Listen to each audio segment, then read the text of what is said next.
আজ আমরা বানাবো নেপালি চুকনি। Hi guys, welcome back to tales of a mind. দেখতেই পেলে একটু দই নিয়ে সেটাকে ভালো করে ফাটিয়ে নেবে।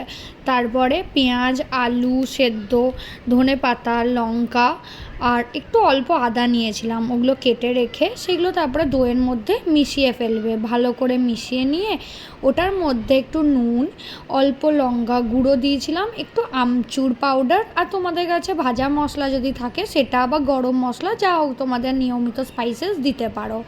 ওটাকে ভালো করে মিক্স করে নিতে হবে। একটা পাত্রে অল্প একটু তেল নিয়ে তাতে একটু জিরে, রাই, কারি পাতা, একটু শুকনো লঙ্কা, অল্প হলুদ গুঁড়ো আর লঙ্কা গুঁড়ো দিতে পারো। দিয়ে ওটা নিয়ে তারপরে দইটার মধ্যে ওই তড়কাটা দিয়ে দিতে হবে। দিয়ে ভালো করে মিশিয়ে নিলে রেডি হয়ে যাবে তোমাদের নেপালি চুকনি। বানাতেও ইজি আর খেতেও খুব টেস্টি। এরকম ভিডিও ভালো লাগলে প্লিজ লাইক শেয়ার